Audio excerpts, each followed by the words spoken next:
Hello, this is Laura Live, and today we're talking about stimming. I know there's a lot of controversy about stimming, and not the greatest reception again. We'll try this. Should you let your child stim or not? People feel very strongly about this on either way. The Sunrise people I've heard say that they let their kids stim as much as they want. I've heard people say to stop. Stimming can be abusive. And there's something very evil about someone who wants to stop people from stimming. And let's talk first, what is stimming? Stimming it's a short way of saying self-stimulating activities or actions. And it's people who have autism will use repetitive motion. They'll rock back and forth, flap their hands, hum loudly, pace back and forth, maybe take things by their eyes and do things in a repetitive way. Sometimes they'll take string and they'll pluck string repetitively. That's what stimming is. Anything that you do in a repetitive motion. Now, why are they doing this? Well, I always try to have as much empathy as possible when I'm dealing with anything. How can I feel, or can I kind of try to feel what it feels like to want to stim?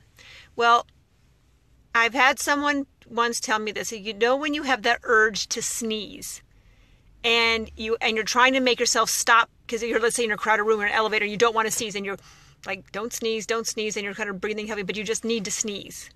That urge to sneeze is the same kind of urge that people feel to stim. And I've had other people say that it is the same feeling that addicts have. So if you need to smoke a cigarette, you want to smoke, really, really badly need to smoke a cigarette. It's that kind of urge, that kind of deep-seated need that you feel you have to do it.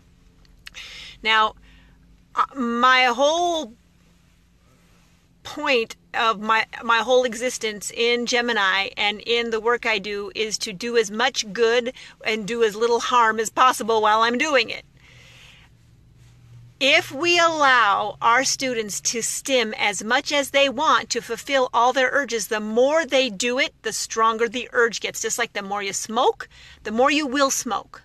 The more you do anything that's a habit or that comes from this kind of urge, the more you will want to do it because your brains just start kicking it up a notch. So it is the same thing as an addictive craving. We need to back it down because, as Temple Grandin says, she had those cravings, those inclinations, those desires when she was little, and she was allowed to stim 1 hour a day. Now, there are two different kinds of stimming, and I want to make sure we're talking about the right thing. When a person is in a really taxing situation where they do not feel safe. So with people with autism, it could just be in a public place, maybe at a mall, in the grocery store. This is a child where there's lots of sounds, lots of sights. They can't control the world. They can't anticipate anything. They're freaking out. It's scary. They could use stimming to calm down, to self-calm. I'm not talking here about self-calming stimming.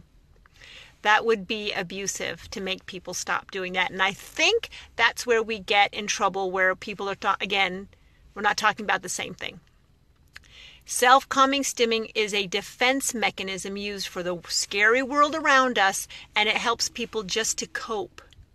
That stimming should be allowed. In fact, you should try to avoid those situations where the people have to feel like they have to do that as much as possible. As you're easing the child into these kinds of situations, getting them desensitized, getting them more comfortable so that they can go there without having to feel like they have to stim, you're going to have to push the envelope a little bit to their comfort zone. And you'll be able to look at them and see, oh, he's stimming a lot. This is too much. Let's get to a quieter place. Oh, he stopped stimming. Okay, he's okay. And you can use it as sort of a gauge on how freaked out he is and try to get him as little freaked out as possible. But you're going to be pushing that a little bit to push his comfort zone a little bit more each time. So you're going to see stimming then.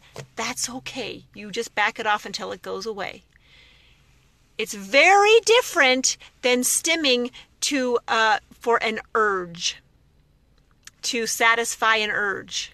And there's no stress going on. They're home alone. They're in their room by themselves. There's no stressful activity at all around them. They're perfectly happy. In fact, they're so happy they're Mad Hatter. They're just stimming away like you wouldn't believe. that kind of stimming needs to be diminished as much as possible, because as Temple Grandin said, if she had been allowed to stim as much as she wanted to, she would never be a doctor. She'd never gotten anywhere in life because she'd still be sitting in a room stimming. Her mother allowed her 1 hour a day to decompress and to stim. And that's a good rule of thumb. But what we want to see is that the person's urges start to diminish and that they replace that stimming with other activities. So if you have a super stimmer and you allow them to decompress for an hour and they're in there stimming, I would see if you could start even replacing that down to 45 minutes, then a half an hour, but doing something else to take their mind off of their stress that they had in school, maybe playing a game with them. Somehow they're engaged in our world, because what stimming does, again, we have published research that shows that people with autism have hyper-connected default networks, which means that the part of the brain that's used for daydreaming or dreaming is on when they're awake. And so stimming helps them. And I've had adults with autism tell me this. They use the stimming, the repetitive behavior, to get further into their own thing than I'd like to be. It's nice in there. It's fun. It's relaxing. It's whatever. And they use the stimming to get deeper and deeper into their own world. We want them in our world, though. They can't function. You cannot live your life if you are in a daydream constantly. You can't pay attention to what's around. You can't live. You have to be in a facility. You can never be independent. We need them to be active in our world. And so if they're using that stimming to get into their own world, we need to replace it with something that's still fun, that's still relaxing, but in our world. And so that's what we think, what can I do to get his mind up to the point where the student, the child, even the adult, starts to forget the urge, and they don't have that urge anymore. And so I think, again, there are many things with autism we get mad at each other because we're talking about two separate things. Stimming for self-defense is not stimming to get into your own world with your default network. One, you should never discourage, because it would be abusive to the person to stop doing that. They're really freaking out, and this is the only thing that's helping them calm down. One, would be abusive to let them continue. We all want our children to be independent. And so you can give them a little bit, start backing out. Okay, questions. I totally agree that they do so for a reason. It's be it bad or good, and they act appropriately. I truly believe that the stim for a reason, be good or bad, which allows us parents to act accordingly to whether we need to stop it or let them continue. Right. We need to look, why are you doing this? And should we redirect? If you have a student who's stimming constantly during therapy, during school, you need to redirect. If you let them go, they're off to the races. You need to stop and redirect constantly. And I know when they're little, you're redirecting all day long, especially the verbal stimming. No funny talk. It's all day long. Just for parents who are in the thick of this right now, it gets easier and gets better. As you are on top of it, you're trying to train that urge to be less and less and less. My grandson is 11 months old and has Leber's congenital amaurosis. I've never heard that before. He's blind. He has postured with his hands and rocked since he could sit up on his own. He has met and exceeded developmental milestones. Should we try and stop the posturing? You know what? I don't know anything about this condition. I've never even heard of it. If it's like GemIIni, though, I would suggest that you're going to want him to replace it with more activities. I would replace it, this is a lot of work, with holding his hands, with playing with him, with talking to him. He would be, blind people, it's hard with GemIIni, but the thing is there's so much language that you need to hear all the time if you're blind. I think it'd be good to have GemIIni in the room, because he's going to hear that articulation, and he's going to hear slowed down scenarios, and that may help with language. But as far as the stopping the stimming, just replace it with something else until hopefully he won't grow up with that urge. It's less constant having to replace it with something else. My 10-year-old son knows he's not Stim, but he's not aware. But he's not aware of it most of the time. Marissa, exactly. The urge is so strong and they're in their daydream that they don't even know they're doing it. And that's why I have to remind them, you're stimming, you're stimming. With my son, it was no funny talk, no funny fingers, no funny talk. Funny fingers, funny talk. Just be reminding him. You're doing it again. Oh, well, that's right. And he'll stop doing it. Oh, that's right. You be constantly reminded. And just say, well, we used the gem program and we taught him no funny talk, and he knows he's not supposed to do it, but he's doing it all day. He knew it yesterday he wasn't supposed to do it. He learned it. So, but he's still doing it today. And that's why I said, oh, Mom. Oh, if it were that so easy. With stimming, it will take years. She was not happy when I told her. I said, no, GemIIni taught him the prompt, no funny talk. Now it's your job to follow up with saying it for the next 5 years, because he's just going to do it without even thinking. And it'll be less and less. She says, now he's doing it just to get me to say no funny talk. I said, well, then he's not stimming. He's playing with you. That's a game. He's not using it to get in his own network. He's totally getting his own world. He's totally aware of what he's doing, and he's playing a little game. That's a step in the right direction. It's driving you crazy. I know. I'm sorry. It's driving you crazy. And it will continue to drive you crazy probably for 2 or 3 years, but it will not be forever. I had the same thing with mine. He had to be on top of it, and now he does. Still, though, he's 20 years old. Max talks to himself all the time. I talk to myself. My 4-year-old will always say, Mommy, stop talking to yourself. Mommy, stop talking to yourself. I do it. If there's nobody in the room with Max, he will talk to himself. About 5 years ago, I heard him talking full conversation with somebody when he was in the kitchen. And I thought literally he was talking to somebody there. I said, Max, who are you talking to? And he said, nobody. And I walked in and I said, oh my gosh, you are having a full-on conversation with nobody but yourself. And he's indistinguishable from his peers when he's around other people. He just still talks. He still does a funny talk, but it's not funny. Now he's actually covering conversations. So I just made up the guy that he's talking to called Kevin. I have a joke. And every time I hear him in that, I want him to know he's doing it. He does know he's doing it because he never does it with other people. He only does it when he's by himself. And I'll say, what are you and Kevin talking about, Max? And he said, what Kevin and I talk about is private. So, yeah, it's still going to continue. I do it. He does it. He does it with just more gusto, but only alone. He never does it in front of other people, ever, because he's aware now. It's that simple. So there we go. We have got so many questions. Oh my goodness. Woo! My goodness. How can we control the diet if he is never going to eat chicken and meat and he's a picky eater? How can I make him eat chicken which is not blend in and then I have to give him milk? Oh, you take, what I did with the chicken is I had rice and I cut it up in the chicken in tiny little rice pieces. So it looked like chicken and rice. And he would eat the rice. I put oil in rice and seasoning. And so he just thought he was eating rice. And the piece of chicken just got bigger and bigger and bigger. You can give him, and don't worry about it. He'll eventually eat it. What I did as far as eating beef, I had him cook a piece of beef.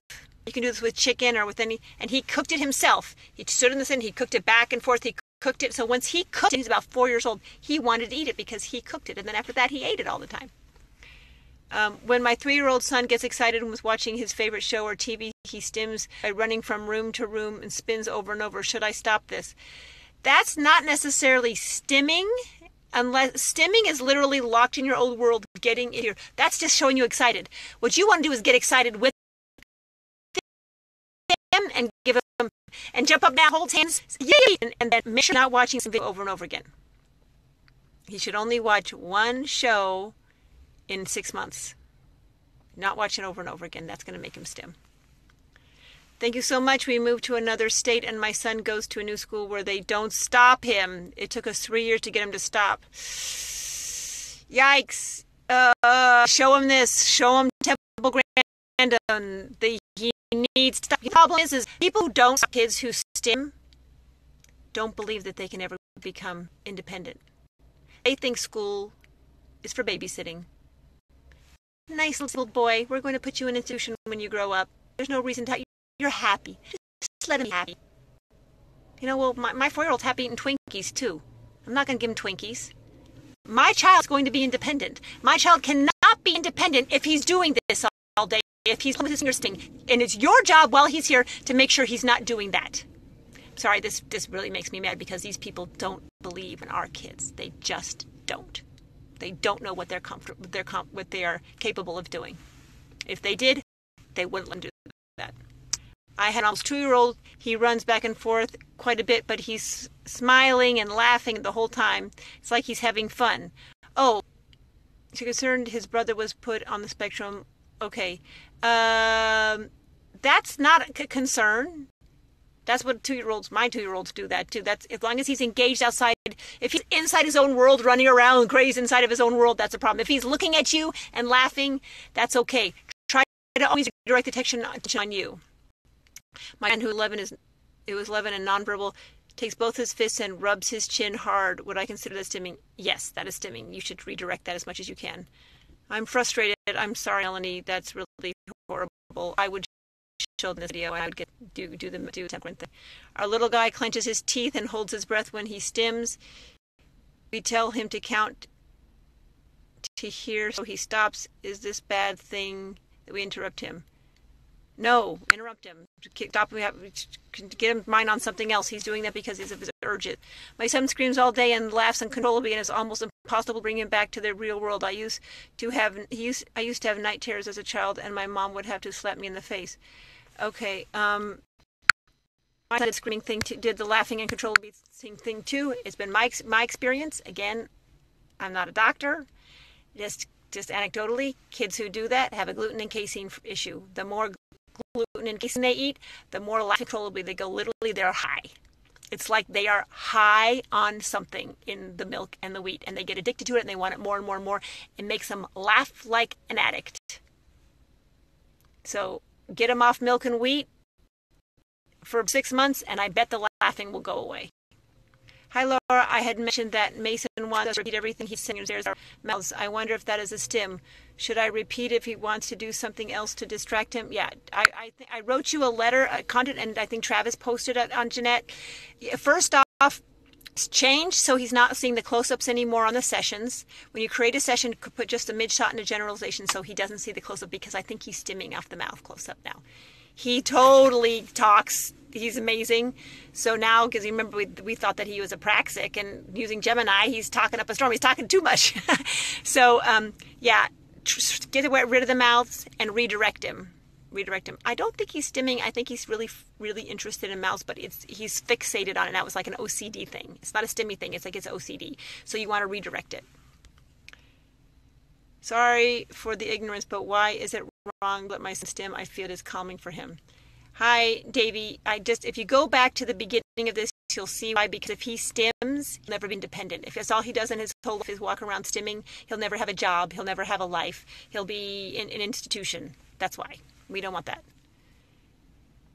He has learned how to work the DVR remote and remind shows over and over again. Is it stimming? Yes, that's stimming. Cannot do that. Get rid of the DVR. My son stims non-stop. The school said it will never go away. That's not true. That's not true. We can stop stimming. That is not true.